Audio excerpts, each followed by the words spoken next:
Episode 61. The Class President. The boys living in dorm building number 7 didn't know about the fight until Jacob walked in with an injured Sam and their 2 roommates followed him silently. The other students in the nearby dorm rooms were chilling in the common area when they saw the 4 of them passing by.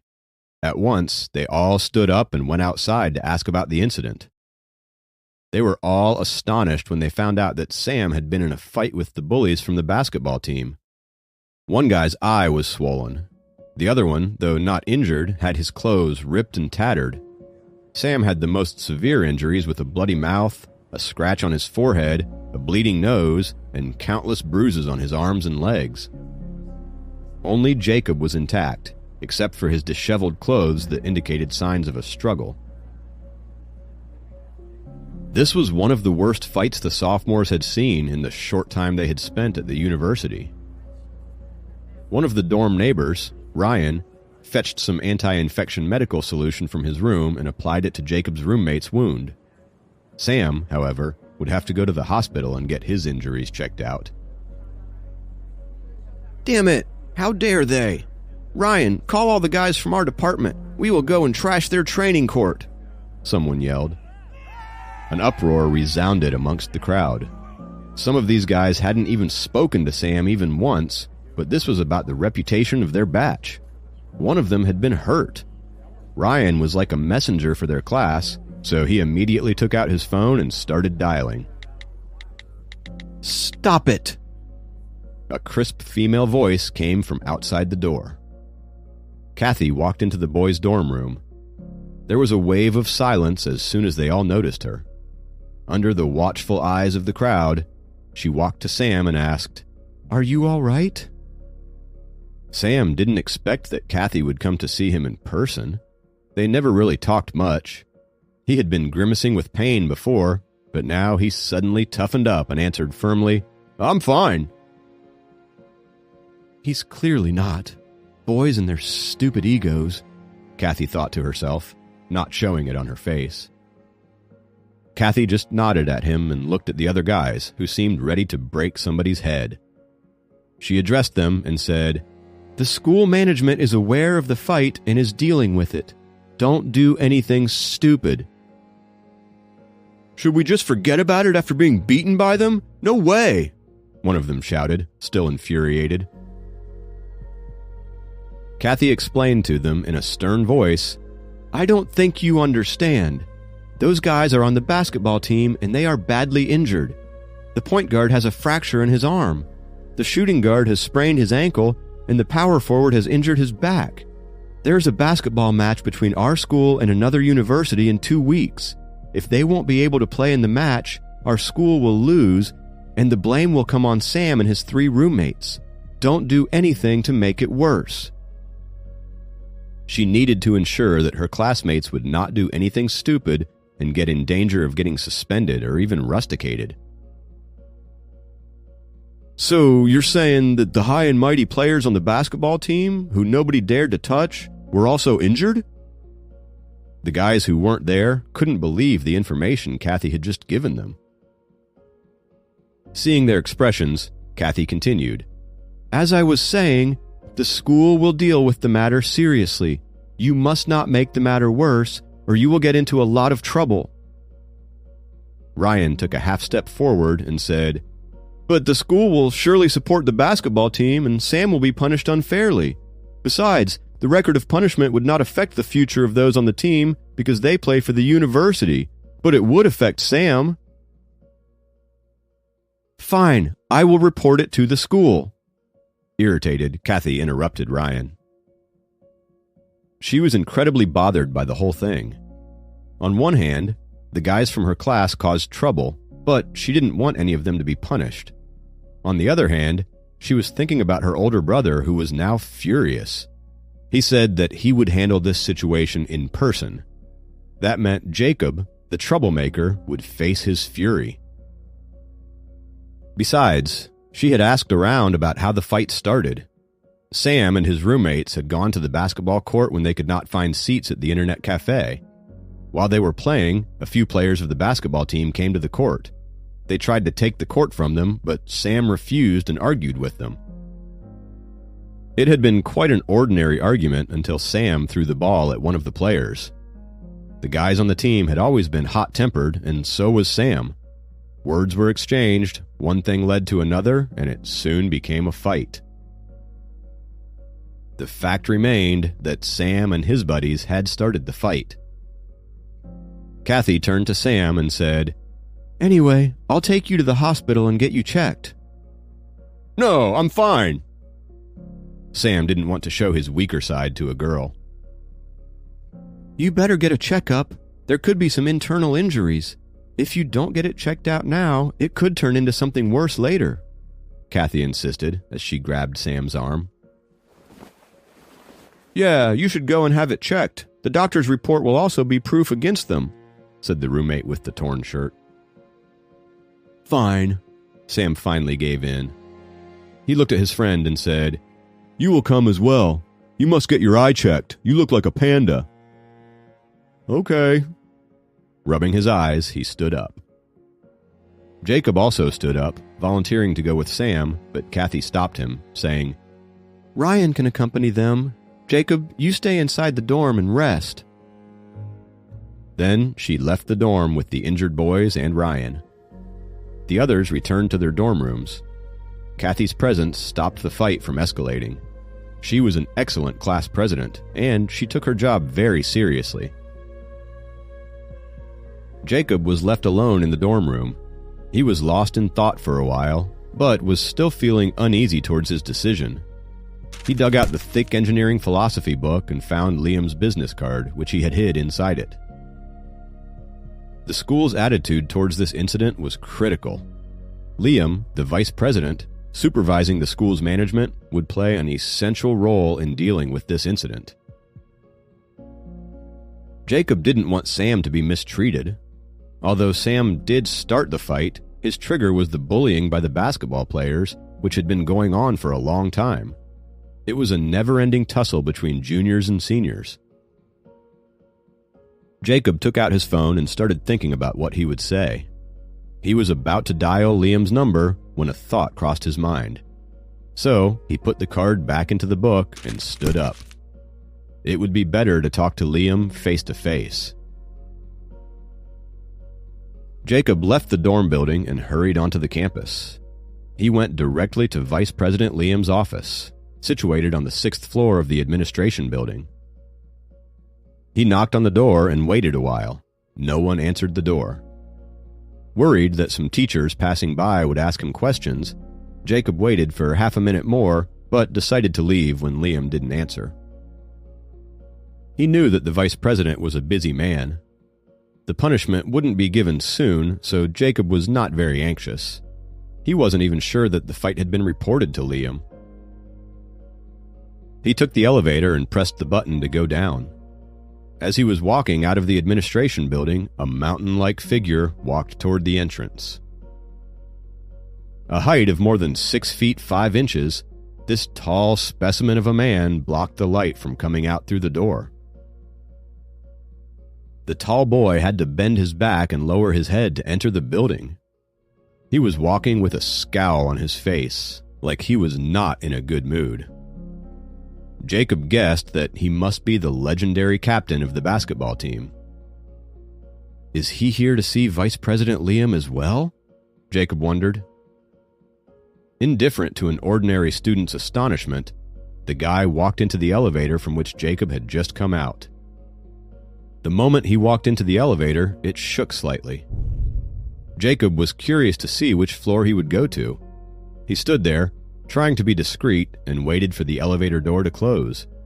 He watched the number above the elevator door change from 1 to 2, 3, 4, and 5, until it stopped at 6.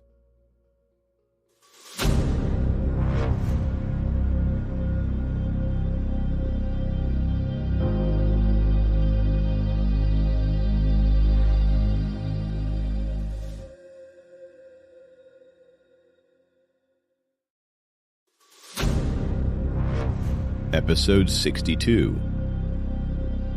Trouble Brewing. Jacob thought about it for a moment, but ended up walking out of the administrative building and returned to his dorm instead. On his way up the staircase and through the hall, he noticed that all the students, whether they knew him or not, were staring at him strangely, as if he was an alien. Is that him? Susan's rumored boyfriend? The guy who beat Michael in the long-distance race? And the one who fought against half of the basketball team alone? You can't really tell from his appearance, can you? He looks just like a normal kid. Who would have thought? They continued to gossip behind Jacob's back. None of them had imagined that Jacob, an ordinary-looking student and a nobody in the college, could have badly beaten up the basketball team's arrogant and conceited players. Their words, more or less, had not escaped Jacob's keen hearing. He found that the more people talked about it, the more exaggerated and distorted the descriptions of the incident had become. Paying no attention to their comments, Jacob immediately returned to the third floor. All he cared about right now was Sam's condition. Jacob, you took down half the basketball team all by yourself? A guy rushed out and asked in shock as he saw Jacob pass by his dorm room. In the small frame of time in which Sam had left for the hospital and Jacob went to see Liam, the reports of Jacob's heroic deeds, such as how he took on multiple players and beat them up black and blue, had reached everyone. "Are Sam and the others back yet?" Jacob asked, instead of answering the enthusiastic guy. He replied, "Not yet, but Ryan called just now and said that the test results are out. According to the results, Sam's injuries are mostly bruises, and the worst injury was just a muscle strain on his right arm." Jacob felt slightly relieved after getting this update. Luckily, Sam was a strong guy.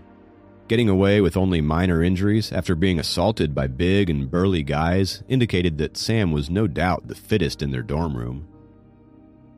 "Oh, and there is something else." Seeing that Jacob started to head toward his own room, the guy stopped him and said, "Apparently, 2 of the guys on the basketball team have mild bone fractures. One pulled his hamstring, and one got scrapes on his back. Out of the 5, 4 have been injured, and the situation seems more serious than what Kathy had said. This is the latest update given by Ryan. I think it should be accurate." Jacob went blank for a second and did not say anything. He had caused those injuries. It seemed that the basketball team suffered more from this fight. No wonder the team captain had gone to talk to Mr. Liam in person. Not only that, he looked horrifyingly mad. This isn't going to be easy, he thought.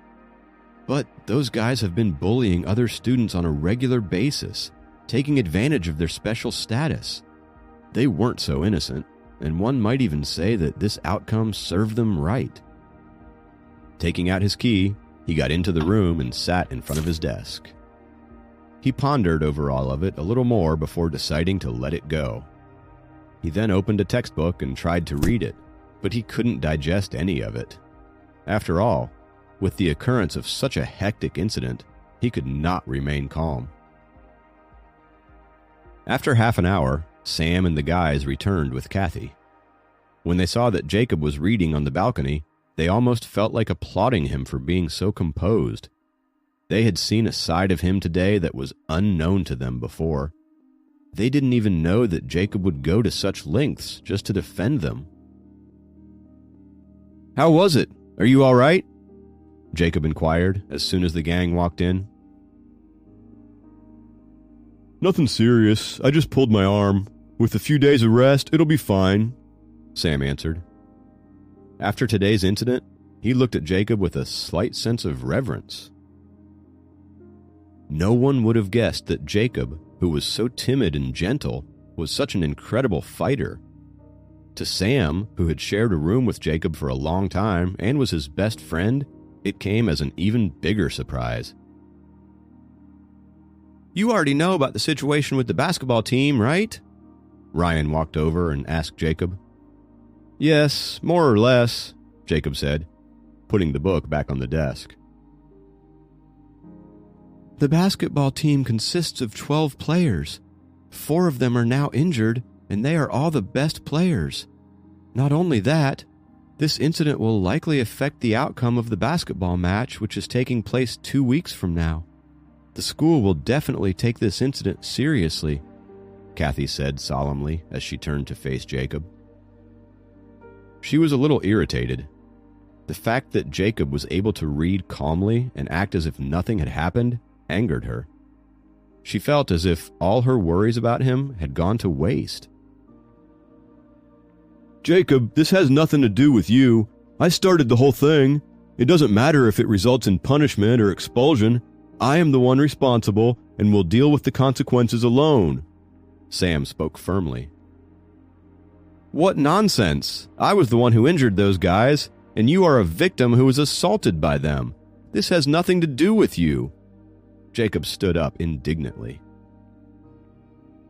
Don't leave me out. Their roommate, who was bruised, stood up from his seat, too. Me too. Either punish all of us or none of us. If they're going to make one of us a scapegoat, then all of us in this room will be scapegoats together, declared their fourth roommate.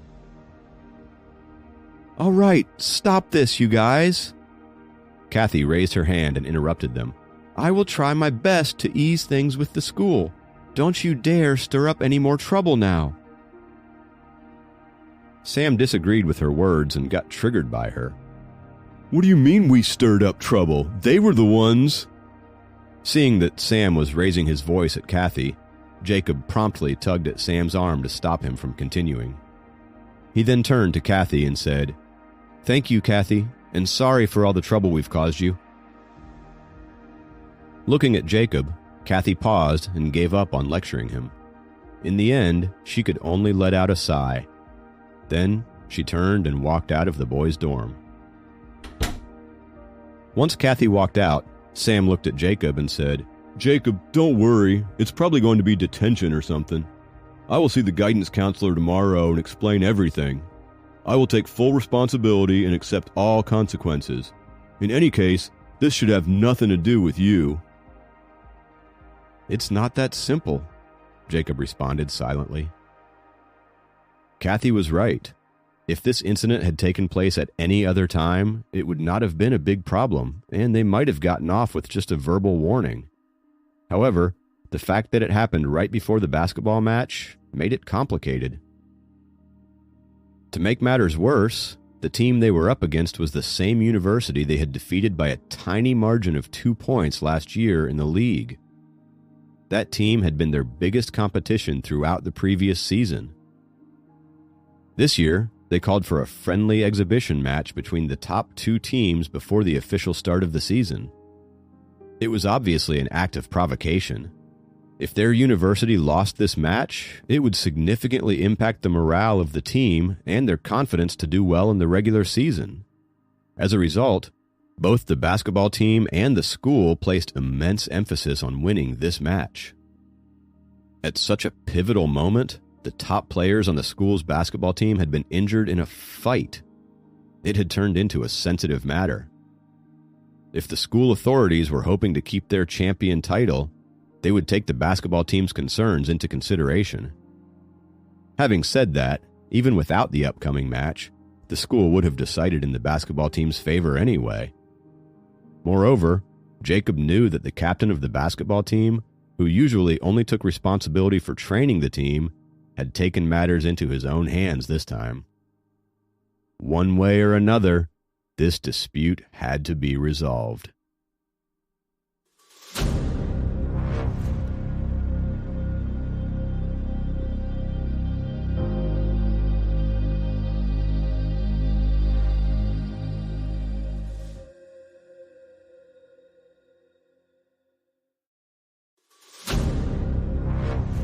Episode 63, Impending Punishment.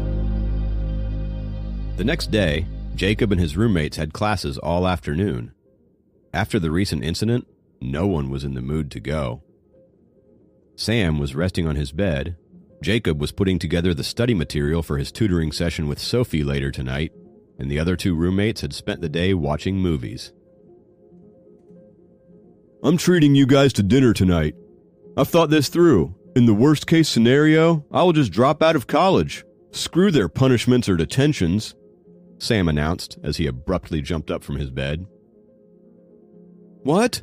Why would you want to throw your life away like that?" asked one of the roommates, startled at Sam's speech. "The university always takes the side of those bastards anyway. What is the point of studying in an institution like this?" Sam asked in frustration. "Exactly," the other one joined in angrily. "The basketball team is the pride of the campus, and we are nothing. Is that it?" Jacob was feeling unsettled too. The use of the basketball court was frequently the source of conflict between the basketball team and other students. Not only that, whoever the basketball team favored became popular around campus. A case in point, Michael. They not only use their privileges for themselves, but their friends also exploit them. Looking back, it was indeed Sam's impulsiveness that had led to the fight. Even so, the fact was that this was not the first time Sam had to deal with the members of the basketball team forcefully taking over the court. This should be taken into consideration as well. In addition to this, it was some of the basketball players who were the ones to provoke them at the restaurant recently. Sam naturally believed that it was personal, so his temper exploded instantly and with full force. All of a sudden, Jacob suddenly remembered something. On Thursday night, his grandma collapsed because of high blood pressure. He left the campus in a hurry and did not make it to the field at 8 o'clock. In other words, he had stood Michael up. Could Michael be the one behind all this? "Let's go. Let's eat out today. We might get expelled tomorrow anyway," Sam demanded as he looked expectantly at the three of them. Sam was putting all the negative thoughts away till the very last moment. He could see that the university would inevitably favor the basketball team when handling this incident, especially when he was the one who initiated the fight. The thought of Sam not being on the next bed made Jacob uneasy. Even though Sam initiated the incident, it was he who had injured those players. Therefore, Jacob felt that he had to shoulder the blame with Sam, even if he were to be expelled. "Come on, it's on me," Sam continued trying to convince them. Seeing Sam like this, there was nothing Jacob and the others could do but agree to go with him. The four of them went to the best eating joint in the area. Since Sam was feeling dejected, he immediately started downing one beer after another. The other two joined him, not far behind. Before going out, Jacob had made a call and informed Sophie's parents that he would not be coming home for dinner that night. "Those bastards! When I saw them walking towards our court, I could tell that they were coming for you, Jacob." The more that Sam drank, the louder he got. At first, Jacob had thought that the fight was purely over the use of the court. Now he understood that Sam started the argument trying to stick up for him. He was moved by Sam's loyalty. "They have their own gym and training facilities, yet they have to come practice outdoors. What for? Just because the basketball courts are closer to the girls' dorms and they wanted to have a female audience." With a black eye, their friend was drinking and complaining at the same time. "Last time at the restaurant, they couldn't lay hands on us because there were more of us. This time we were 3, and they obviously recognized us since they didn't bother with the other unoccupied courts and came right at us instead. It was totally personal," the other one said as he slammed down his beer glass forcefully, banging the table. Squeezing the glass in his hand, Jacob remained silent. He felt resentment towards the basketball players who had put them in this situation. "If it isn't the sophomore long-distance race champion." Just as the guys were taking turns ranting, a taunting remark came from behind them. Jacob turned around and saw Michael leading a group of guys as they all strutted into the restaurant. "I waited for you at the field on Thursday. How come you didn't show up? Too scared?" he asked as he approached Jacob. He looked at him as if he was talking to a child. Glaring at him, Jacob paused slightly and then asked, "Are you behind what happened yesterday?" You mean your fight with the basketball team? Michael shrugged as if he was genuinely not involved and said, They did take offense on my behalf, but I'll tell you this, I don't need their help at all. So, you're saying you have nothing to do with anything that happened yesterday? Jacob attempted in vain to verify the facts. Michael got very close to Jacob and arrogantly stared at him in the eye. He declared slowly, To deal with you, I don't need anyone's help. Okay, I'll let it go today then, Jacob said as he moved his intense gaze away. Big talk for a guy who didn't even show up to fight like a man, the guys behind Michael retorted as they let out a roaring round of laughter at Jacob's remark. The glass in Jacob's hand shattered and broke the laughter. The golden-colored beer dripped along his arm and onto the floor. At that moment, all of those who were taunting him just seconds ago had tightly shut their mouths. Michael was also slightly bewildered. If the rumor about Jacob taking on the basketball team on his own was true, then I might not be Jacob's match, he thought. Michael had assumed Jacob's no-show on Thursday was due to cold feet.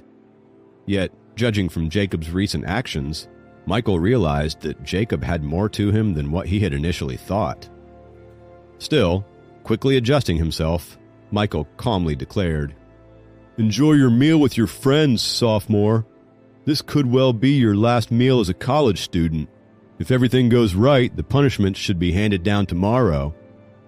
Michael slightly waved his arm with his back to Jacob and lazily but confidently said the final word before walking towards an empty table inside the restaurant. Jacob stood up so abruptly that his chair fell over. He had had enough and was ready to march over to Michael to settle this once and for all. A muscular arm had grabbed onto his shirt and stopped him from rushing to confront Michael. Jacob turned around and saw Sam shaking his head at him. Jacob understood that Sam did not want the incident to escalate any further. Sam knew that there was no way he would get away with it, so he hoped Jacob would not get involved again. Michael's father is the deputy mayor. If his dad said anything in the basketball team's favor, we wouldn't even have a chance, Sam said gloomily and sat Jacob down with force. Gloom had gradually taken over Jacob's face as well.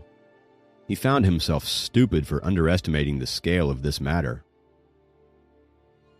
At the same time, his drunk friend asked Jacob, in a daze, How did you break the glass? Jacob replied with a bitter smile, They gave me a glass that already had cracks in it. Really? Sam, who used to believe that he was stronger than Jacob, skeptically held up the glass in his hand and started squeezing it with full force. Nothing happened. Jacob did not want to explain himself any further. Glancing over at Michael, who was ordering food and drinks with his friends in a perfectly calm and collected manner, Jacob felt a sense of loss. He thought that there was no use in being strong. They would surely be at a disadvantage when the university makes their decision, especially Sam. Liam would try to protect me because of my hidden identity. In the end, Sam would likely be the scapegoat, Jacob thought. Looking at Sam, who was sitting on the other side of the table and was trying to drown his worries in alcohol, Jacob vowed to make things right. However, his parents had not returned from overseas, which meant that he could not use their connections. In addition, the entire staff of the college must have been informed of the situation. Therefore, Liam alone might not be able to turn things around. Michael could behave so recklessly at college only because his father was a prominent figure. Jacob then thought about his future father-in-law, who was the biggest shareholder in their university, and how his company was the economic leader of the entire state of Wisconsin. Would that help?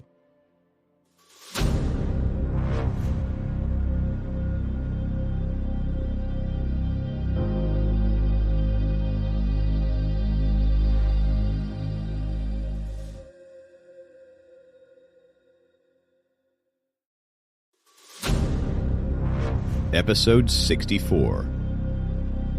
Grandma Loves Sophie. When they finally returned to their dorm room, all four of them were feeling a little intoxicated. Out of the four, Jacob had the least to drink. After such a stressful event, Jacob should have stayed in the dorm to take care of Sam. But he dearly missed his grandma, who was currently living with Sophie's family. He also wanted to ask for Dracon's advice on the matter. So, Jacob gathered everything he needed and took the bus to Sophie's home. When he arrived at Sophie's, it was already 8 o'clock in the evening. Helen had just finished cleaning up after dinner and had joined Jacob's grandmother to watch TV. As Jacob entered the house, he was surprised to see the healthy glow on his grandma's face. She looked happy in Helen's company. Jacob, we were just talking about you. I thought you were not coming tonight. Sitting cozily on the couch, Grandma was pleasantly surprised to see Jacob. Something happened at college, so I couldn't leave until later. How are you feeling, Grandma? Asked Jacob. Never been better. Even my blood pressure has returned to normal. Grandma's answer was loud and clear. Indeed, Jacob thought. Grandma already looked healthier. In fact, she looked a few years younger than before. Standing next to Grandma, Helen smiled in silence. Helen took excellent care of me, after all.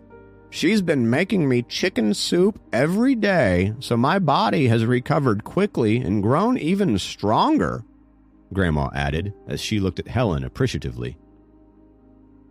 Jacob suspected that Helen had been putting some elixir in the chicken soup. The more he looked at her smile, the more his doubts were being confirmed. Though it could also be that Grandma was in a great mood and in good company, and so she was able to recover quickly. In any case, seeing that his grandma was in good health, Jacob felt relieved for the first time in days. He turned to Helen and asked, "Where's Soph?" She's working on her homework upstairs. Go join her. Your grandma and I were in the middle of a conversation, Helen responded kindly. Okay. With his backpack on his shoulders, Jacob started climbing up the stairs. On his way, he turned around to look at Helen and Grandma, who were in the living room. He found that they were getting along exceptionally well and seemed to have developed a relationship even closer than that of Grandma and her future daughter-in-law. My life keeps surprising me every day lately, he thought. Soon, he arrived at Sophie's bedroom door. Quietly pushing it open, he found Sophie sitting at her desk, buried in homework. Hearing the door open, Sophie turned her head, gave Jacob a quick look, and immediately went back to her textbook. What happened? Did I miss something? Jacob walked over and asked, while returning the few books he had borrowed from her the last time. My mom made a lot of your favorite dishes tonight, and yet you cancel with just a phone call. You made all her effort go to waste, Sophie replied grumpily. Really? Jacob felt surprised and touched. Something happened in college today, so I couldn't make it, Jacob explained as he sat down next to her. He was sad now for letting Helen and Sophie down. Sophie looked at him for a moment and sighed. Her mom was not the only one who was disappointed when he didn't show up. Your midterms start this Friday, right? Jacob asked. Yeah, Sophie said softly, nodding her head. Sophie's hair was wet and she had a mild after-shower fragrance, slightly stimulating Jacob's olfactory sensations. She was wearing a pretty dress which made her look comfortable and adorable. Jacob stared at her for a couple minutes while she was stuck on the same question ever since he walked in. Let's revise for the midterms then, Jacob suggested as he spread out the study material he had assembled earlier. After having read the textbooks Sophie lent him, Jacob now had a clear understanding of her learning progress and was able to pinpoint the areas that she should focus on. Therefore, he could now tutor Sophie in a way that would help her prepare better for the midterm exams. Sophie simply followed Jacob's instructions and began the revision immediately. At the end, it turned out to be the most productive tutoring session Jacob had had with her thus far. Jacob felt that Sophie was genuinely trying to learn. He could tell that she was taking the midterms seriously this time. 2 hours had already passed after he finished explaining and revising the important concepts of each subject with her. Jacob suddenly stopped teaching and turned to her as he said, "You should go to bed now. I'll go check on my grandma." "Okay," Sophie nodded. "Good night," she added. Quietly, he left the room and went to visit his grandmother. "Are you done tutoring, Soph?" While lying in bed, Grandma was still awake, as if she had been expecting Jacob. "Yes, we didn't finish going through everything, but we will do that over the next few days." Jacob sat down on Grandma's bed as he answered. "Jacob, I feel that your relationship with Sophie's family is not as simple as you have told me. When I asked Helen about it, she kept telling me that you are only her tutor." Grandma looked at Jacob intently and asked, "Is there something you are hiding from me?" "No, it's nothing like that." Jacob shook his head. "I just got really close to her family, that's all." "All right. Anyway, I am greatly indebted to Helen and her family for saving my life, so you must do your best to tutor Soph." Grandma gently put her hand on Jacob's shoulder as she said. In the few days she had spent at Helen's home, Grandma felt that the family was treating her as if she was one of their own.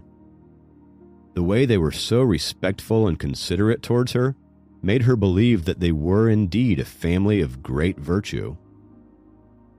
Sophie had been spending time with Grandma every day. In the morning, she would come to wake Grandma up for breakfast. And after she came home from school every day, she would check Grandma's blood pressure using their home kit. Grandma had grown very fond of Sophie and thought that she was attentive and understanding. As a result, Grandma had decided that even after she recovered and returned to her cottage, she would not cut ties with Helen and her family. Moreover, she was planning to introduce her son to them. No matter how busy life could get, they would try to maintain a good relationship with this family, and she hoped that the friendship between the two families would be long-lasting. Grandma thought, "It is a pity that Soph is a few years too young for Jacob. Otherwise, the two of them could make a great couple." Jacob certainly had no idea about Grandma's intentions about him and Sophie. He focused on telling her about his college life and their on and off conversation, just the way he always does. Just like that, half an hour had gone by, and it was time for Jacob to leave for campus. Jacob was ready to return, but Grandma was not willing to part with her darling grandson yet. "Helen said that you could stay here tonight. You can take my room or the studio in the attic." "That's all right, Grandma. I should go back to campus. It wouldn't be very convenient if I stayed out too often." Jacob tried to comfort her. Truthfully, he was still worried about Sam and wanted to go back to check on him. "You're right. Staying out too often might affect your classes. You should be on your way then." Grandma had hoped Jacob could stay for the night, but she also did not want him to do poorly in class. "Yeah, you rest well too, Grandma. I will come to see you again tomorrow." Jacob got up from the bed and walked out after hugging his grandmother. From the corridor on the second floor, Jacob could see that the light was still on in the study next to the living room on the first floor. He assumed Dracon had not gone to bed yet. After he climbed down the stairs, as expected, he found the door of the study wide open, and Dracon, who had a big shirt draped over his shoulders, was reading some files. Jacob walked to the door and knocked. Dracon looked up. When he saw Jacob, he nodded faintly and said, "Come in." "Sir, I'm sorry to disturb you, but I would like your opinion on something." As he entered the study, Jacob looked up at the clock and saw that it was almost 11 o'clock. Jacob thought Sophie's father was always serious in both speech and manner. Nonetheless, Jacob could tell that Dracon did indeed have an enormous amount of work to take care of. He secretly hoped that Dracon would not get annoyed when asked to be involved in such a trivial college matter. Yes? Dracon put down the file in his hand and looked straight at Jacob. Well, here's what happened. A classmate of mine fought with the school's basketball team today. Jacob told Dracon the entire incident, including its causes and potential effects. Sitting in his chair and facing Jacob, Dracon listened quietly and attentively, not giving away any thoughts he might have had. Is that all? You participated in the fight as well? After Jacob finished talking, Dracon finally started talking. Jacob nodded meekly. It was awkward for him to ask Dracon to get involved and help him out, as their relationship was very new and undefined. On top of that, he had already troubled them once with Grandma's illness, and Grandma was now staying in their home. Jacob was afraid that asking for his help again would make Dracon think that he wanted to take advantage of his status. Dracon blankly looked at Jacob and said, You don't have to come to me for matters like these. Jacob's heart sank. He felt that he had upset Dracon, just as he had anticipated. Go talk to Liam tomorrow, Dracon added. Jacob's face was flaming red due to embarrassment. As he was ready to bid his goodbye, Dracon spoke again. I will give the principal a call about this shortly. Your classmate's name is Sam, correct? A sliver of hope rose inside Jacob. Gazing at Dracon, who was looking aloof but was always willing to help, Jacob expressed his gratitude heartfully. Yes, thank you, sir. It's all right. According to your account of the incident, you guys were not at any serious fault. I also hope the university could handle these matters more impartially. At any rate, be careful in the future. Dracon looked up at the clock and continued. You are staying here tonight, right? No, I should get back to school now, Jacob responded. I still have a lot of work to process here. Is it okay for you to go back on your own? Dracon asked. I will be fine. Thanks again. Jacob turned around and walked out of the study, relieved.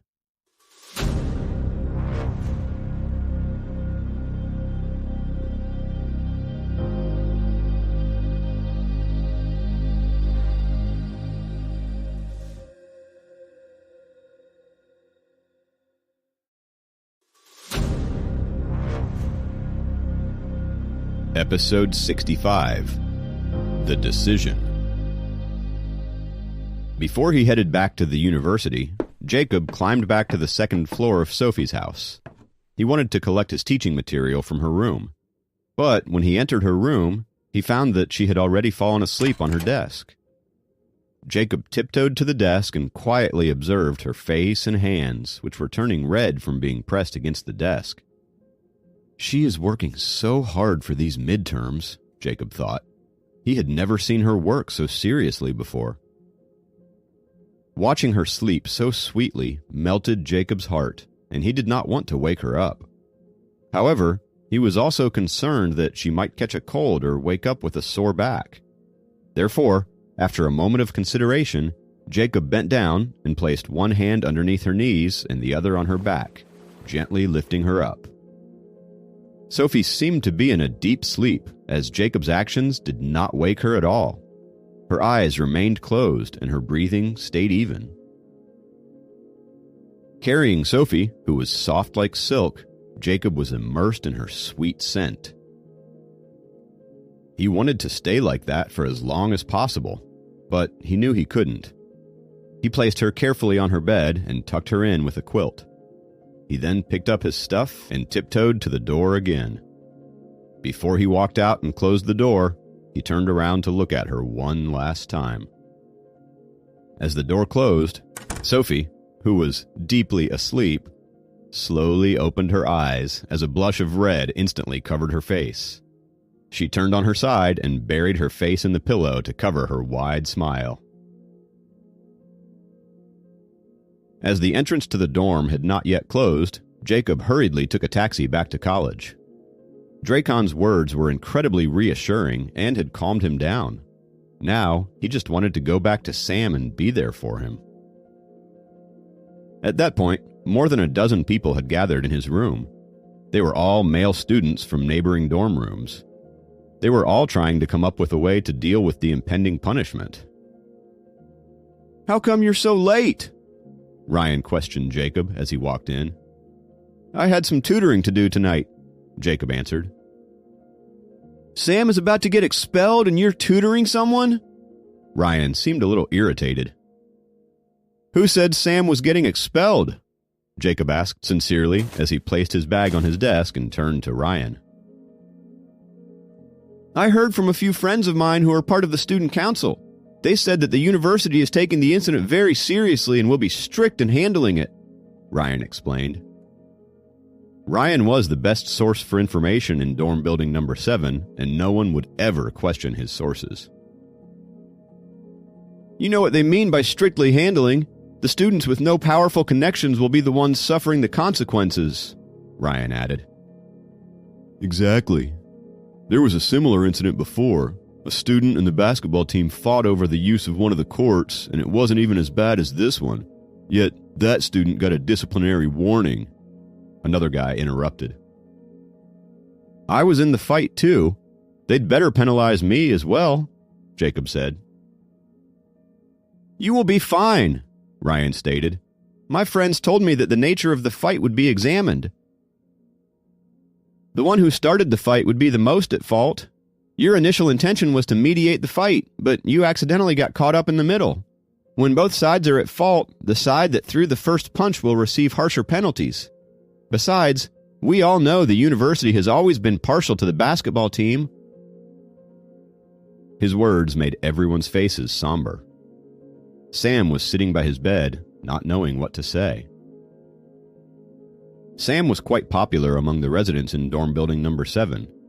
He was a frank, straightforward, and overall passionate person. Therefore, knowing that he could face severe consequences, everyone was upset and worried.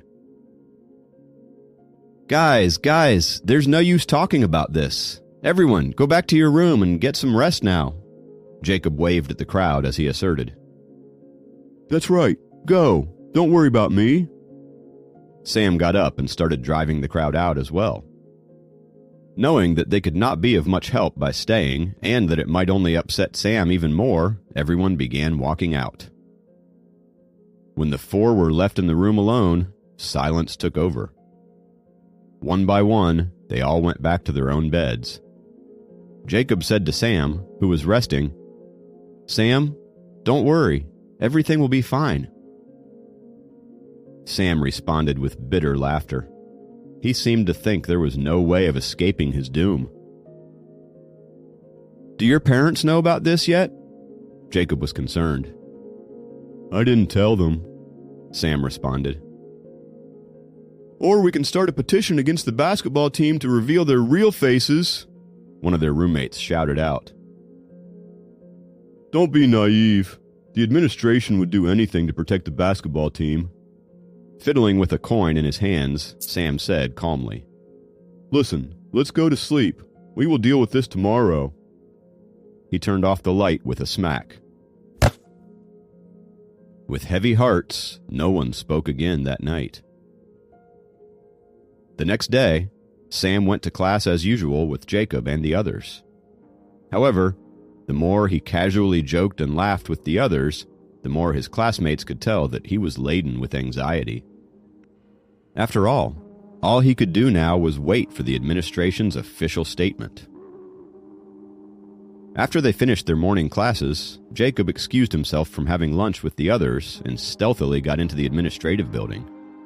He was heading to the 6th floor to see Liam, the vice principal.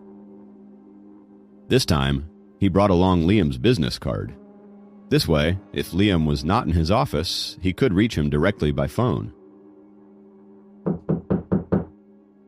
Just as Jacob started gently knocking on the door, Liam's voice came through. "Come in." Jacob opened the door and walked in. He saw Liam seated at his desk, looking up some information. "Hello, Principal," Jacob greeted. The moment he opened his mouth, he suddenly became unsure whether he should address him as Elder Liam or Vice Principal Liam. "Mr. Brown, come in and have a seat." Pointing at the chair across from him, Liam said politely. Jacob closed the door and sat down across from him uneasily. "You can just call me by my name," he said. This was his first interaction with Liam as his vice principal. Moreover, it was taking place in his office at the university, something Jacob had never anticipated. "All right, Jacob." Liam nodded with a smile. "I'm here to talk to you about the fight that took place yesterday." Jacob came straight to the point. "I believe you have heard that I also participated in the fight. It seems that the university is planning to deal harshly with the student who initiated the dispute. You see, that student is a good friend of mine." About this, Liam stopped Jacob and said, "It had already been discussed at the staff meeting today. From the university's perspective, such incidents could influence the entire college's spirit and discipline. Hence, we must handle it seriously." Jacob's heart began to sink at Liam's words. He wondered if Dracon's phone call had any impact. "How do you think this incident should be dealt with?" Liam suddenly asked Jacob. Jacob hesitated for half a second before stating, "To me, I think the basketball team initiated the provocation, and Sam had no choice but to fight back. The team was the most at fault. Not to mention, most of the students have been upset about the team overtaking the outdoor basketball courts when they have their own training facility." Liam looked at Jacob with kind eyes and interrupted. "You don't have to give me your reasoning. Just tell me how you would handle this." "Sam was not the most at fault and was also injured by their attacks. At most, he needs a warning from the guidance counselor. As for those on the team, it should be in the rules that they are not allowed to occupy the outdoor courts, which are intended for the use of other students. Also, they assaulted a student, and so they should at least receive disciplinary measures for their actions," Jacob proposed. Observing Jacob, Liam was silent for a few seconds. Then, abruptly, he nodded his head and said, "Good, let's do as you said." Jacob looked at Liam, shocked by his response. He only intended to give some suggestions and hoped to clarify his actions. He did not expect Liam to make the decision based on what he had said. "Actually, the principal did mean to be stricter about this." Liam seemed to be able to read Jacob's thoughts. He leaned forward and asked, "You asked Sophie's father to make a phone call, didn't you?" Jacob nodded lightly. "The boss is very busy. Try not to bother him with such small things in the future. I knew that the boss had quietly exerted his influence when the principal clearly stated his stance to be partial to the regular students at today's meeting," Liam said with a chuckle. Jacob tried to explain. "I was just worried." Liam looked at Jacob in a kind and friendly way. "You broke through the 2nd level already?" he asked. "Yes, that was a few days ago," Jacob answered. "Good job," Liam said, seeming gratified. "I'd never imagined that Susan would be willing to help anyone cultivate in person. She is the 2nd best master I know of. Learning from her, you will progress rapidly for sure." Jacob thought the number 1 master would be Sophie's 3rd uncle, Kenneth. However, he had had a taste of Kenneth's violent temper and did not expect to receive any guidance or pointers from him. "I still have classes in the afternoon. I should go now, Jacob said as he got up.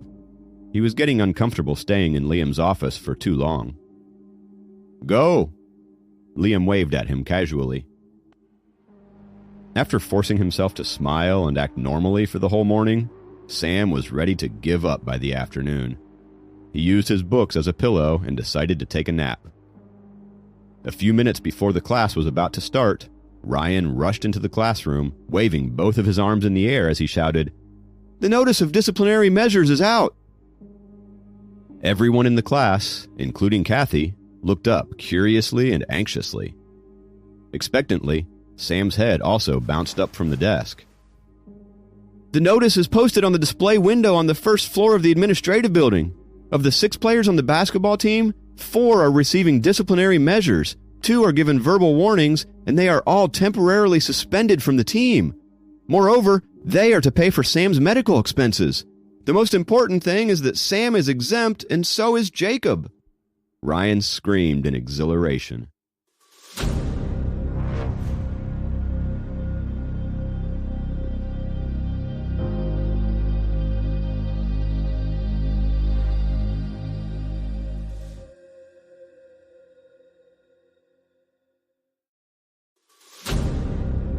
Episode 66. Celebration and Cultivation. The entire class held its breath as Ryan continued to read the disciplinary measure released by the university. "The university has specified that from now on, the players of the basketball team will not be allowed to use the outdoor basketball courts without prior authorization. They will be duly punished if any dispute over the use of the outdoor courts happens again," Ryan read out loud. This piece of news surprised the entire class. At first, they were all sure that the final decision of the college authorities would go against Sam. Yet, he was not punished at all. On top of that, the 4 people on the basketball team who were injured now had to compensate Sam for his medical expenses. Does Sam have a powerful background or something? No wonder he was so calm and collected in the morning. Is Ryan joking? How is it possible that the university would penalize the players on the basketball team? Instantly, a discussion broke out and began spreading to all corners of the classroom. Sam could not believe the news either. He wondered if his ears had failed him. Unlike what his classmates were speculating, it was out of dignity that he tried to remain calm this morning. He did not have an influential background to get him out of this sticky situation. Seeing that people doubted the accuracy of the news he brought, Ryan took out his phone.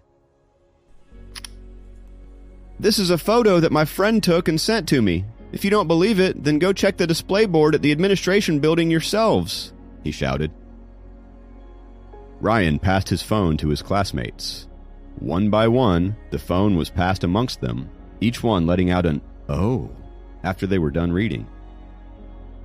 With proof in hand, each of their classmates were convinced. As for Kathy, who was sitting on the first bench as usual, she turned around to observe the guys jumping and running in excitement. Biting her lips, her brows furrowed slightly. Indeed, she did try to help Sam by talking to the school management team. Still, she did not expect the school to favor Sam completely and let him off without any punishment.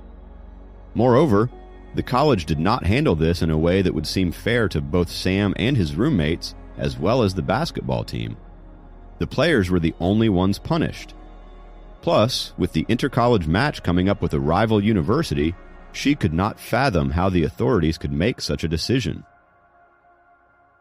Out of the 6 players of the basketball team, 4 were now dismissed. She couldn't imagine how much it would affect her brother's team. Clutching the pen in her hand, Kathy grew more and more concerned. At this point, she was no longer worried about Sam and Jacob, but how her brother would react to this situation. A few minutes later, their lecturer entered the classroom and instantly stopped the celebrations. However, during the lecture, whispers could be heard all around the classroom. Sam's friends, who were seated in the back, continued to talk amongst themselves excitedly, especially his roommates. One of them lowered their voices and said, "This is such great news. Sam, you have to treat us to dinner now." I don't even know what's going on. Sam was still a little confused, but he could not hide the blooming smile on his face. The happiness came too soon and too abruptly. Also, Sam did not want to explain himself to those who were still confused by the news. He did not care if people thought he had a powerful background or not. Only Jacob knew what was going on. Yet, he did not want to take credit for it. As long as his friend Sam was fine, he was happy. Also, if anyone found out that this was his doing, there would be way too many questions that he wouldn't be able to answer.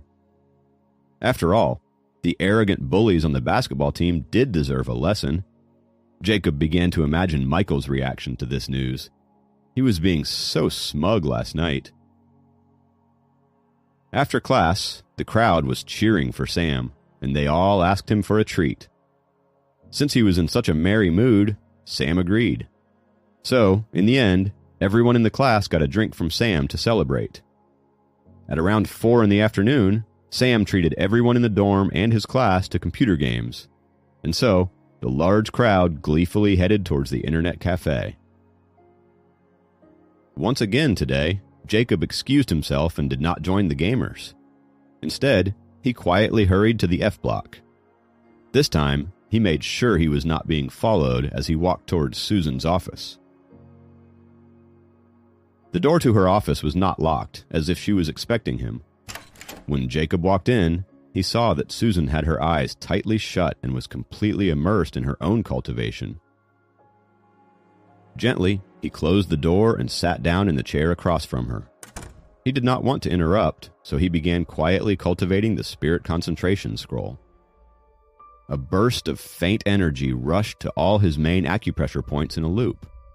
In this continuous loop, it seemed that his body was being nourished and had become incredibly at ease. In addition, Susan's office faced the lawn outside of the building.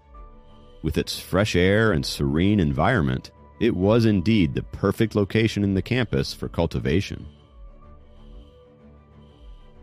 This went on for a while as Jacob absorbed all the energy he could. He had no idea how much time had passed. This gentle and warm energy had filled up half of his body, and he could no longer absorb any more of it. Reluctantly, he opened his eyes. He saw that Susan had also finished her cultivation and was gently looking at him. Calmly, she lifted her hand and picked up the teapot on the table. With her fingers slightly curled around the handle, she started pouring the bright green-colored tea into 2 crystal-clear cups made of white jade. "Please," she uttered, while pointing at one of the cups as she picked the other one for herself. Jacob nodded his head and held up the teacup. As he took a small sip, he felt that its aroma had seeped through and taken root in his mouth. His entire body was becoming light and agile. Silence had taken over the room as a light breeze came in through the window and caused the curtain behind Susan to flutter. "I didn't come yesterday because of an incident that happened in the school," Jacob said, breaking the silence. "Not my concern," Susan stated coldly. Now that his words were met with rejection, Jacob stopped talking. Still, he found it hard to come up with another topic. "The last time I went to the Wildcat Mountain with Sophie's family, I ran into a stone monument in the Dragon Temple situated at the summit. However, I didn't quite understand the writing on it." "Well, see if you can recite it for me," Susan replied. Jacob recalled for a moment and was able to recite the writing for her. Susan listened carefully. When Jacob finished reciting, she explained, "The monument you mentioned was left behind by the Dragon Master when he achieved ascension. It is allegedly his enlightenment about heaven, so it does have a lot of history behind it. However, in the past few hundred years, no one has been able to fully understand the writing. Therefore, even though it is widely known, it is not of much use." Not able to fully understand it? Because of it, I almost had a breakthrough to the 2nd level of the spirit concentration scroll. Jacob thought to himself. Speaking of the Wildcat Mountain, there is a senior member of the dragon tribe who resides there. The reason Dracon took you to the mountain was probably to visit him, Susan added. Suddenly, she raised her head and muttered to herself, It seems like he has started to get ready by drawing people over to his side. Now that Susan looked mysterious and preoccupied, Jacob couldn't help but ask her, What does that mean? Susan looked at him with her brow slightly furrowed. Do you think it is so simple to be Dracon's son-in-law? She asked rhetorically in a condescending tone. After that, she waved her hand and said, All right, it's 6 now. Knowing that even Helen didn't want to get on the wrong side of Susan, Jacob did not inquire any further and was about to get up and leave. Actually, wait. Right when Jacob was about to walk out of her office, Susan stopped him and said, I'll teach you a set of techniques that would allow you to control your strength better so you won't injure people again.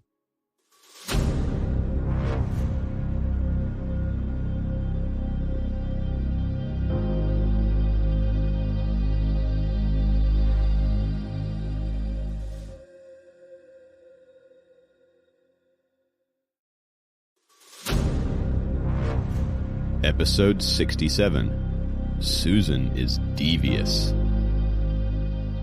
Jacob stopped walking and turned around to look at her. He was surprised at Susan's proposition, as she always seemed so cold and behaved as if she couldn't care less. He was happy to see that she was willing to help him. Susan, the Heavenly Master, was also an inspector in the Dragon Tribe. She should have a decent number of cultivation techniques up her sleeve to teach him, and Jacob needed to maintain a good relationship with Susan for the sake of the Dragon Clan, and this seemed to be the perfect opportunity. Susan waved him over once again and said, Come here, I'll teach you a technique. Jacob walked up to her and stood next to her. Susan pointed at his forehead with her forefinger and transferred her thoughts into his head. Jacob memorized the simple spell that only had 3 sentences. How can I use it? Jacob asked. It must be used with an object, and here it is, she said, as 2 silver bracelets magically appeared in her palm. She lightly smiled at Jacob and said, Put it on. He warily stared at the bracelets in her palm and didn't reach for them hastily. The necklace Susan gave him last time was still stuck on his neck. If she were to put 2 anklets on him the next time, then the 5 accessories could easily restrain him. All Susan needed to do was control him with her thoughts if that happened. Susan knew what was worrying Jacob, so she smiled again and said, Don't worry, you will be able to take these off. Her gentle smile was charming, but it only added to Jacob's worries, as she never smiled at him like that. What is she up to? He thought to himself. Hurry up. The smile on Susan's face faded as she flipped the silver bracelets onto Jacob's wrists. As soon as the bracelets were snapped onto his wrists, Jacob felt like his arms were getting as heavy as 2 giant mountains. Not only did his arms feel like they were almost breaking off, but his legs and feet were also having trouble supporting his body. The spell I just taught you is for taking these bracelets off. However, you may only take them off for 2 hours each day. Otherwise, the necklace you're wearing will strangle your neck and make you wish you were dead, Susan said calmly, with her arms folded in front of her. She smiled at him again for effect. Jacob was in severe pain, as well as seriously regretted that he had walked into her trap again. She is such a schemer. She scammed me again. Jacob cursed her more than 100 times in his mind. He blamed himself for being greedy and not leaving when he could. He had thought that she was about to teach him some amazing cultivation techniques. I heard about the fight. These bracelets can contain your physical force and stop you from hurting people by accident in the future. and they can also help you cultivate and allow you to control your body more precisely," Susan continued. "Thank you, Susan." Jacob gritted his teeth, trying not to show his rage to her. The heavy bracelets made it difficult for him to lift his hands up, let alone talk. "On top of that, the bracelets can sense your emotional state and will get heavier when you are in a bad mood. But if you are in a cheerful frame of mind, they would weigh nearly nothing," Susan said, as gently as ever as she stood beside him. "Nearly nothing? How heavy is that?" Jacob asked with suspicion. "They would probably be around 55 pounds each, given that you are in a good mood," Susan mentioned lightly. 55 pounds? Jacob almost collapsed. Jacob persuaded himself to believe in Susan's good intentions as he walked out of her office with difficulty. Each step was a huge task for him. Maybe it was due to the self-comfort, but the bracelets on his wrists became lighter and lighter as he climbed down the stairs. Before long, it wasn't that painful for him to wear them. However, his arms were still heavy, as if they were carrying 2 bags of rice. Fortunately, he was already on the 2nd level of the Spirit Concentration Scroll, which enhanced his physical strength to a large degree. It helped him resist being dragged down to the ground. "Susan was trying to be nice to me. She is being considerate." Jacob tried his best to keep up a good mood by lying to himself. He walked to the school gate to take the bus to Sophie's house.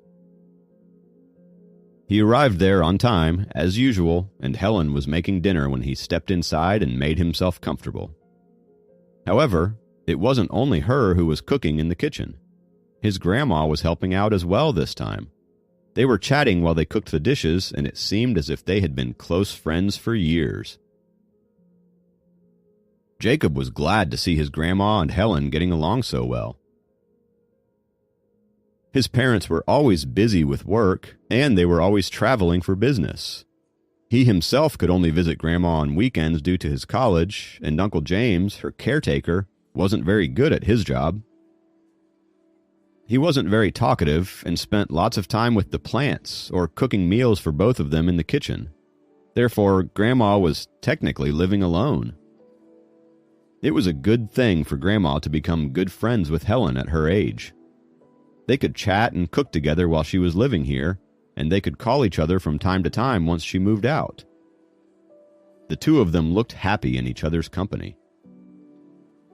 After seeing how well they got along, Jacob was content, and the bracelets on his wrist became even lighter.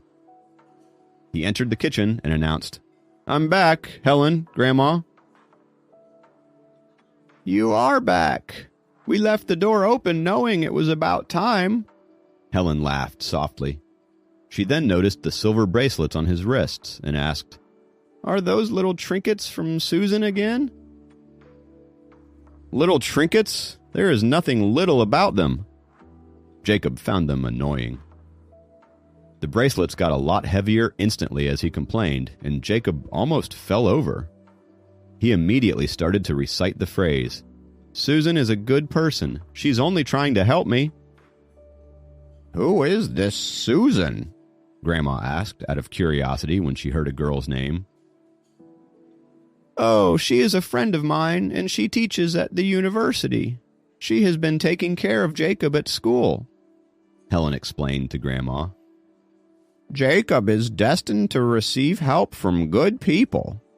Grandma chuckled as she looked at her grandson. "Yes, she has been pretty good to him. She is not only helping him with his schoolwork, but also giving him some of her homemade trinkets from time to time," Helen added. Jacob began to sweat at the sound of this. Other people would die for something from Susan, yet he was too scared to get anything from her ever again. That vicious woman. Grandma looked at Jacob's bracelets and said, "Yeah, these bracelets are really pretty. The lady who gave you these must be very beautiful as well." Helen laughed and nodded. Then she said to Jacob, "Soph is doing her homework upstairs. Go ahead with your tutoring session." "Oh, okay." Jacob turned around and left the kitchen. "What do you think about Soph?" Helen carried on chatting with Grandma as Jacob walked upstairs with heavy steps. Sophie was doing her homework earnestly when Jacob walked into her room with the study materials he had prepared for her. "She has been so focused lately," Jacob thought with admiration as he walked up behind her and coughed slightly. Sophie turned around, realizing it was Jacob. She didn't say anything. She just gave him a light smile and dragged her chair to the right. Jacob pulled up a chair and sat down beside her. "Today, I am not going to tutor you like usual. We will just solve questions that confuse you before the exam. Ask me if you have any doubts," he instructed her. "All right." Sophie nodded and pushed her homework towards Jacob and said, "I circled the questions I couldn't solve." "Okay, let me take a look." Jacob took the notebook, picked up a pen and a sheet of paper, and carefully started doing the calculations. Meanwhile, Sophie sat beside Jacob, looking at him as he was doing the calculations. Sitting so close, she couldn't help but notice him. Sophie's heart pounded and her mind tingled with a fuzzy sensation. He seems more handsome than usual. His white shirt really suits him. He should wear white more often. He doesn't look buffed up or anything, but he has a strong aura, especially since these past few days. Sophie switched from observing Jacob's face to his body. All of a sudden, her eyes locked onto the silver bracelets on Jacob's wrists. Sophie almost let out a shriek. "Did Susan give you these bracelets?"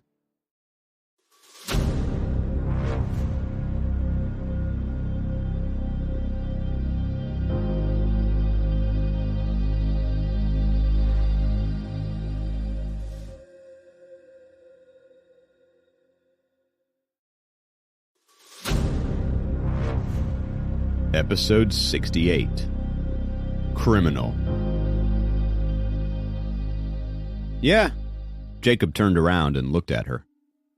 This was his chance to learn a little more about the bracelets.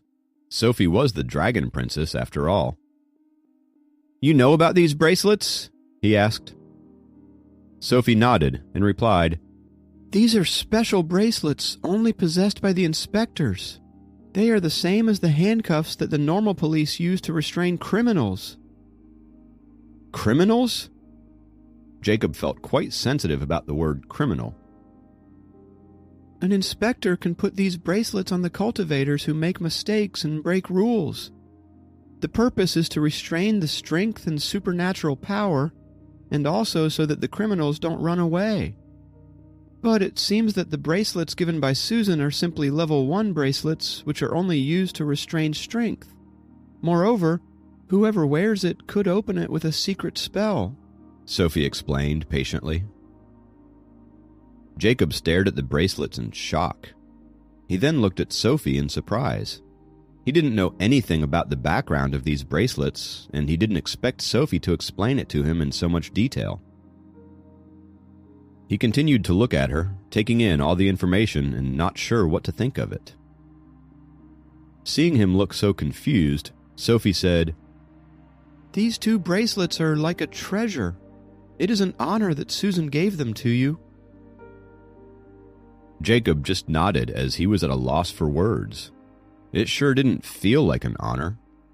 He then turned around to face the desk, trying to bring his focus back to the questions Sophie had circled.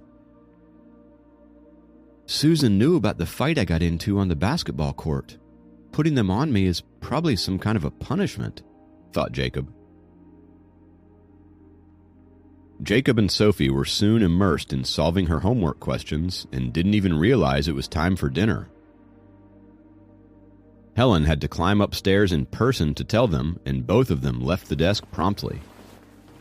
As Helen led them downstairs, she turned around and saw Sophie grabbing onto Jacob's sleeve as they both climbed down the steps, and this immediately brought a smile to her face.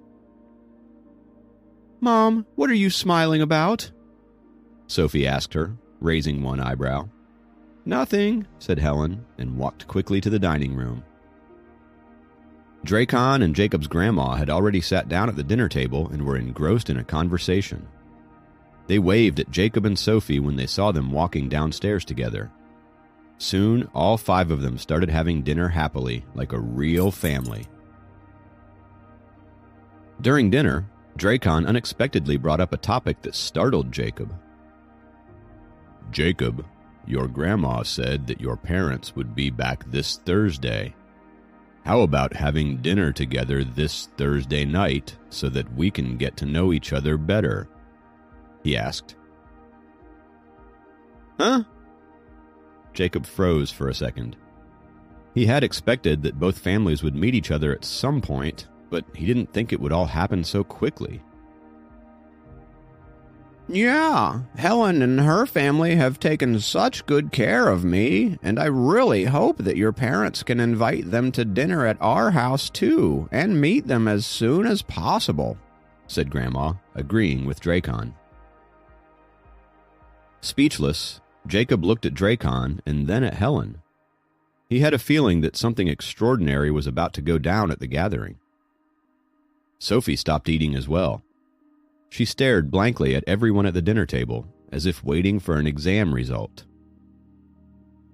She wasn't sure if she was ready to meet her fiancé's parents yet, though she had been wise enough to keep quiet because she knew that Jacob's grandma didn't know anything yet.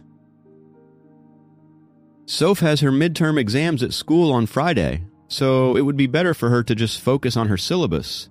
We can wait until the weekend and then talk about the dinner, Jacob suggested, after pondering for a few minutes. Oh, yes, of course. Her education comes first. Grandma was a bit relieved. She had begun to wonder why Jacob was so hesitant when it was time for him to show his appreciation to Sophie's parents. But now she knew it was all because he was concerned about Sophie's midterm exams. Yeah. Sophie nodded in agreement instantly, as she didn't want to go to the next saga of her future marriage just yet, which was meeting the parents. After all, she was just a high school student. What was she supposed to talk to them about, especially right now when they didn't even know her identity as their future daughter-in-law? She was glad to find a way out of the whole ordeal. You have never taken exams so seriously before. You even went out during the final exams last year. How come you are so serious about it this time? Dracon said. I want to get good grades this time, Sophie answered, sincerely. She really did want to get good grades. She had been working hard ever since Jacob had taken over as her tutor. We'll see about that, Dracon teased her. Sophie frowned with discontent at her father's words, as did Jacob. He knew that Dracon didn't mean to discourage Sophie, but he felt the need to stand up for her. Soph has been working really hard on her subjects these past few weeks, Jacob blurted. I don't need you to put in a good word for me. Sophie gave him a look, though the person she was really mad at was her father. Fine. There is no rush. We will discuss this matter on the weekend. Grandma tried to mediate the dispute. After dinner, Sophie went back to her room to study some more, and Jacob got ready to go back to his dorm. He wanted to talk to Sophie once to make sure she wasn't still angry, but it was impossible with his grandmother right there. Jacob left half-heartedly and took a cab back to his college. As he reached his room, he found all his roommates sitting together playing board games. Jacob put his bag on his desk, changed his clothes, and was about to get into his bed to shut his eyes. But before he could, Sam grabbed his wrist and asked, What the hell? Where'd you get these bracelets?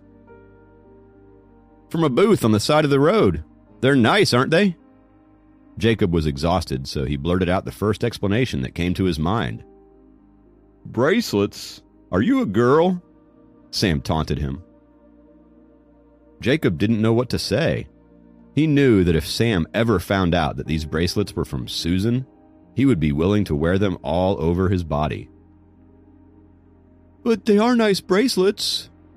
One of the roommates came closer, got a better look at the two shiny trinkets on Jacob's wrist, and commented. Seems like they match your necklace, the other guy said, and his eyes lit up. Don't tell me they're from Susan again. They do seem to match. Sam finally realized that they had revealed Jacob's little secret and started screaming. Don't be so nosy. Pushing his face away, Jacob jumped onto his bed to rest. However, the bed bent a lot more than he had intended it to, so much so that it almost broke. Be gentle with the bed.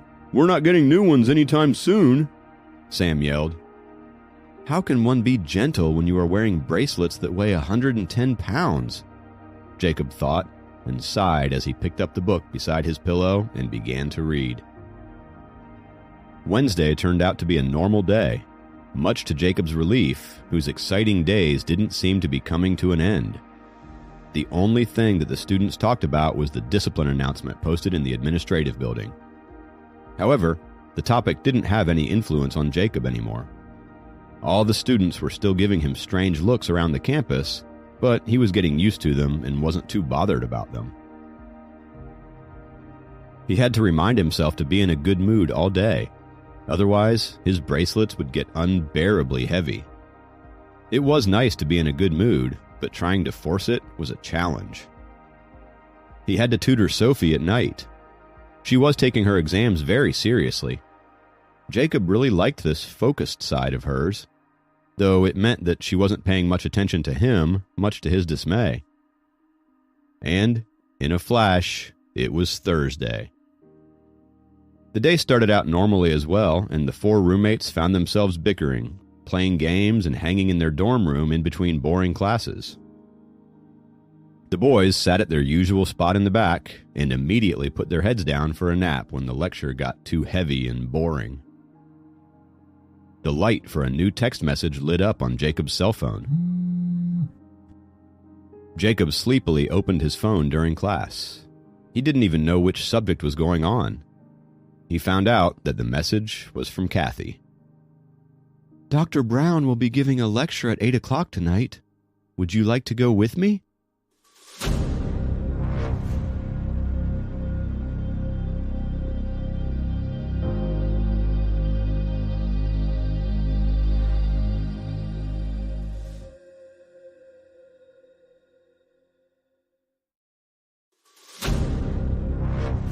Episode 69, Dr. Brown and Dr. Brown. Jacob was a little surprised to get a text from Kathy in the middle of a class. She was usually quite studious and wouldn't text or do anything else but pay attention to the lecture. He was not sure how to respond to her question, though. He wasn't all that eager to attend the lecture, but he didn't want to say no to Kathy either. Why me?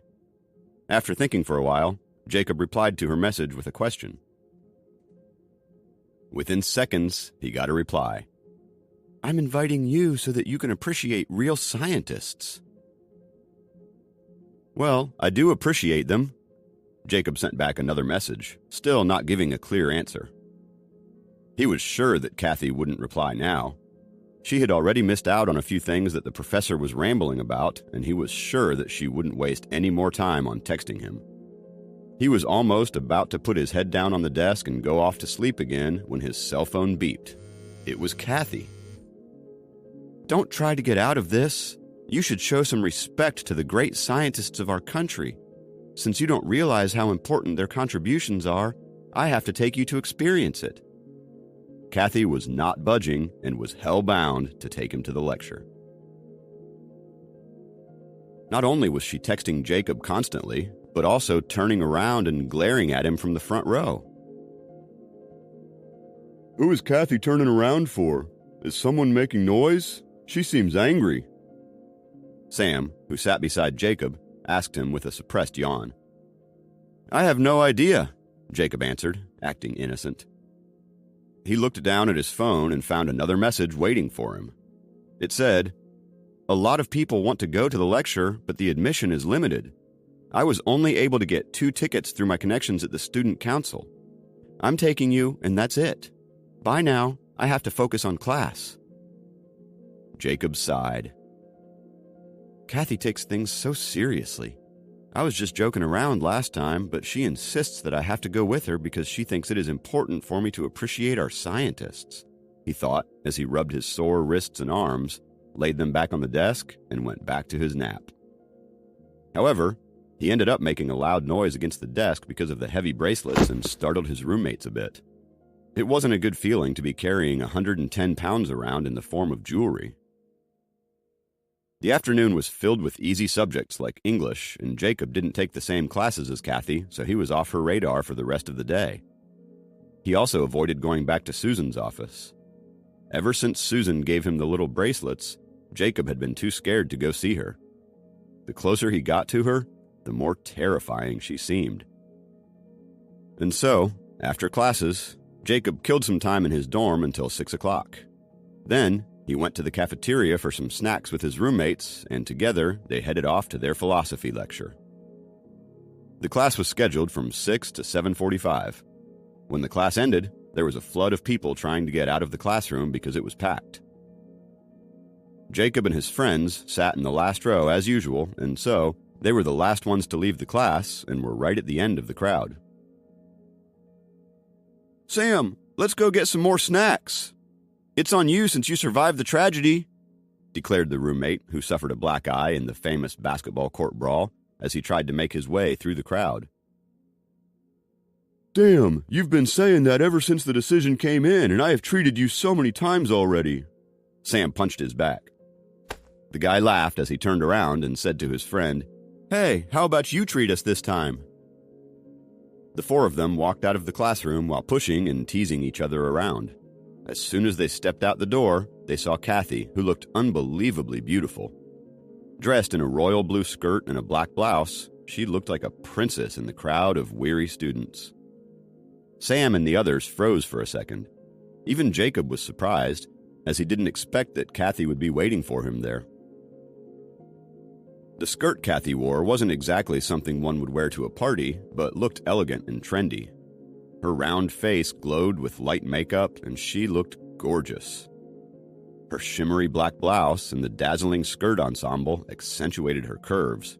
It looked like she was dressed up for a date. Jacob and his friends stood at the door blankly. Some other guys who had just walked out were also turning around to look at the pretty girl standing outside the class and lingered on without any intention of leaving. "Jacob, let's go." Kathy smiled at Jacob. "Oh, okay." Jacob nodded. He then turned around and said to Sam, "I'm going to a lecture with Kathy." They all looked at each other and then at Jacob, looking completely shocked. "Hurry up or we'll be late." Kathy tugged on Jacob's sleeve and rushed him. Without wasting any time, he walked out of the building with her. He took her bike out of the parking lot and hopped on. Kathy then jumped on the back seat deftly and held onto Jacob's waist. The bike bumpily rode across campus in the dim light of the night. Sam and the others continued to stare at the scene from the corridor window and stood as if they had been fossilized together. After a while, Sam stretched his stiff neck and asked, "What's going on here?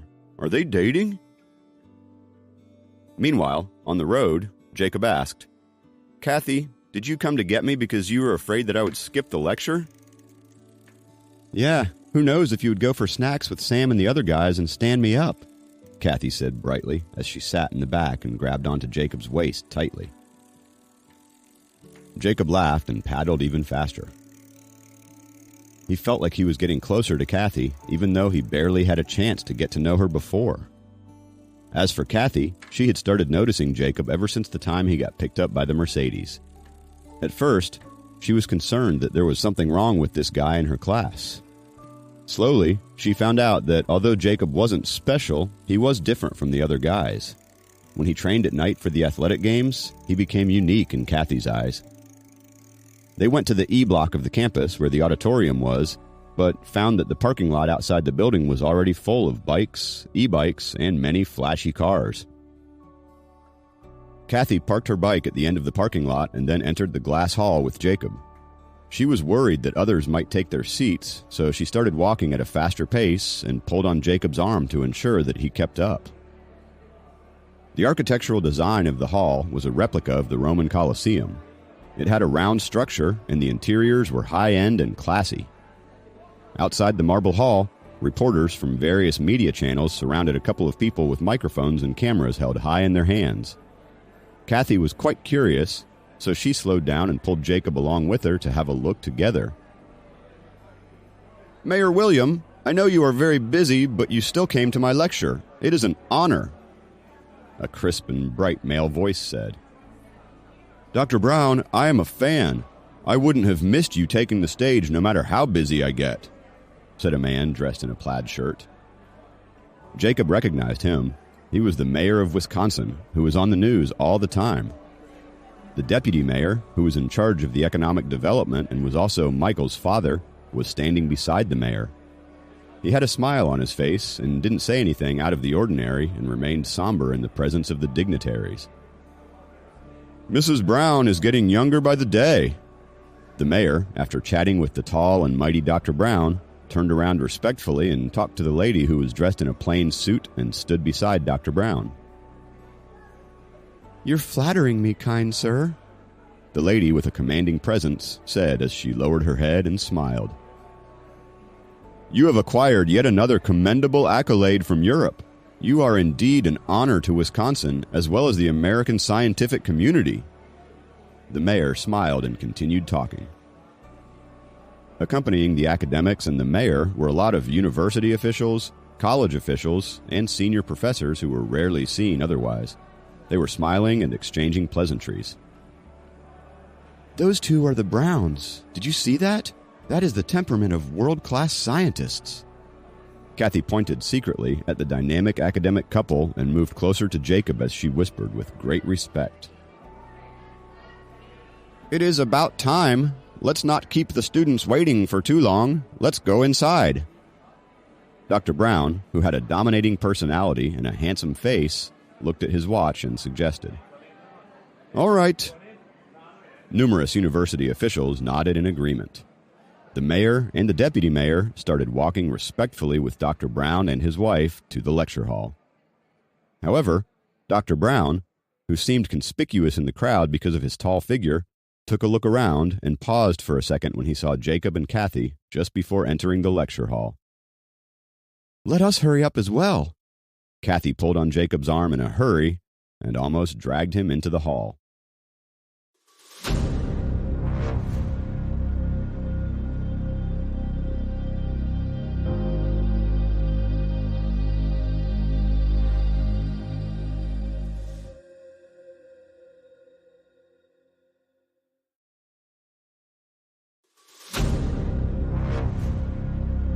Episode 70.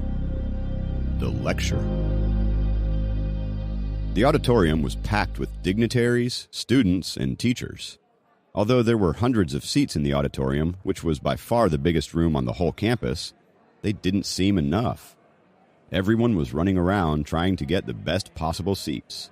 For science lovers, this was probably the most important event of the year. Worried about losing their seats, Kathy held onto Jacob's hand and rushed to the seats she had reserved. She found the seats according to the numbers on her tickets and walked in, grabbing Jacob's hand even harder, and then sat down as she sighed in relief. This lecture was a big deal for her for multiple reasons. As she sat down, she realized how tightly she had been holding onto Jacob's hand the entire time. Her face turned red instantly, and she let go of it hastily. As soon as her hand was free, she felt her palms were starting to become all sweaty as she was getting nervous and excited at the same time. Her heart was pounding not only due to the presence of the renowned scientists, but also because of Jacob sitting right next to her. As soon as Dr. Walter Brown appeared at the podium, the noise and the excitement of the crowd died down. "Damn it, I forgot to get water," Kathy said suddenly. "I'll go get it." Jacob started to get up immediately. "Forget it!" Kathy grabbed his arm and stopped him hastily. "The lecture is going to start soon." Kathy blushed and quickly retracted her hand. Why do I keep touching him so much? I need to stop getting so excited, Kathy thought, while her face was still red. Okay. Jacob sat back down without noticing the look on Kathy's face. The two front rows were for the officials of the city and the university, the senior professors, and the scientists who had come from all over that state to listen to the brilliant couple speak. A lot of the medical students from various universities had also gotten special tickets for this evening and were sitting in the rows located right behind the professors. The seats which were the furthest from the podium were left for the undergraduates of the host university. However, as Kathy had told Jacob earlier, there were only a limited number of tickets available. She tried hard, but only got 2 tickets through the student council. Other students who didn't get seats had to stand throughout the whole lecture. The seats Kathy reserved were in a pretty good spot. They were in the front row of the 3rd section, which enabled them to see Dr. Walter and his wife clearly on the podium. The entire auditorium was packed. Even the hallways were full of students. Many of them were standing on tiptoes, worrying that they wouldn't be able to catch a glimpse of the famous scientists. This lecture was clearly a rare and grand occasion at the university. It is indeed a lovely day with the presence of our esteemed guests today. It is our great honor to have a world-famous couple of the scientific community, Dr. Walter Brown and Dr. Mila Brown, give us a lecture on their latest research. Dr. Walter and Dr. Mila are from the American Academy of Sciences and the American Academy of Engineering, respectively. The principal of the university commenced the program. They have come here to give this lecture directly after landing from their trip to Europe, and we are delighted to host them at our university. Dr. Walter has just won the most prestigious award in the biomedical scientific community, the Gairdner Award. Dr. Mila's recent climate research has earned her the Graf Award. The principal introduced them with the utmost enthusiasm. Kathy, who sat beside Jacob, was holding her head up and was listening with pride, as if it was her, instead of Walter and Mila, who had won the awards. The look on her face switched from excitement to discontent when she turned around and saw how unbothered Jacob was. She nudged Jacob hard with her elbow and whispered, "Did you hear that? How incredible are they? They just won 2 prestigious prizes." "They're just prizes. What's so special about them?" Jacob asked calmly. "You are impossible." Kathy frowned at him. But it didn't seem to affect him much, so she stopped banging her head against the wall and focused on the event. As soon as the principal finished his speech, roaring applause resonated in the hall. The applause was very enthusiastic and prolonged. It wasn't because the principal's speech was excellent. Instead, the arrival of the 2 world-famous scientists after winning the awards indeed drove up the excitement. Everyone in that hall was a science enthusiast, except Jacob, of course. After the principal walked down from the podium, Dr. Walter Brown, who was like a celebrity in this crowd, walked up to the podium. He had a commanding presence and looked very young for his age. Kathy's eyes radiated instantly. She was a crazy fan of Walter. Walter held the microphone, cleared his throat, and smiled. "The principal was exaggerating. As a matter of fact, we still have a long way ahead of us on the road of science. The development of science in America has a foundation of contributions from generations, which can't be simply measured by trophies and awards. The main purpose of our trip to Europe wasn't to accept the awards. It was about connecting with professionals and scientists from all over the world. This university is the first place we have come to give this lecture because I graduated from this college, and so I have a deep respect for this place." His voice was plump and charming. Kathy was listening carefully, with her neck turned to the side. It looked as if she was listening to her hero or her middle school crush. "Walter is so attractive. He is so clever and charming. If my future husband could ever be like that." Behind Jacob, there were a few girls making comments in a dreamy voice. Is he that good looking?" Jacob was speechless. He turned around to look at Kathy. Her eyes were shining, her hands were cupping her jaw, her mouth was slightly open, and her expression showed how engrossed she was. On the podium, as soon as he finished his polite greeting, Walter started talking about his recent scientific research, which was what he won the award for. The professors and medical students in the front rows were listening carefully as if it was the most important lecture of the year, and they took notes diligently. Some were so immersed in the lecture that they nodded along and then lowered their heads to take notes, as if they had figured something out. It looked no less than a classroom, if only the classroom was filled with toppers. The undergraduates in the back were listening carefully and quietly without making any noise, and tried to comprehend what Dr. Walter was talking about. However, his lecture didn't dive into deep scientific details, as he was trying to keep it simple for everyone present in the hall. Even undergraduates who weren't majoring in biology could understand most of his research. It was just the details that they didn't fully grasp. The primary purpose of holding a scientific lecture at this university was to create enthusiasm about science and keep the students abreast about the latest discoveries. It was also held to introduce the undergraduates to an intense scientific research environment and to allow them to experience a higher level of academic knowledge. But another agenda was also to attract the attention of the media and scientific community and to promote the university's image. Dr. Walter spoke eloquently during the lecture. Once in a while, he would use gestures to make his point. Many old scientists showed him their admiration because of his clear statements and logical thinking. An hour passed by quickly. When Dr. Walter finished his lecture, all the people in the hall were still enjoying his charm and enjoyed hearing about his discovery and were longing for more. The speech had the same effect on everybody, be it the officials of the city or the university, professors or students. A loud applause resounded through the lecture hall like crashing waves against the shore as soon as the crowd realized that the lecture was over. The applause lasted at least 5 minutes. Jacob also joined the crowd and applauded. Kathy thought that Jacob was finally influenced as she nudged his arm with her own proudly and said, "See, that's the power of science." Afterward, she mused, "He is indeed a great scientist. He can explain the most advanced concepts in such a simple way, and his communication skills are also incredible." Jacob looked at her helplessly.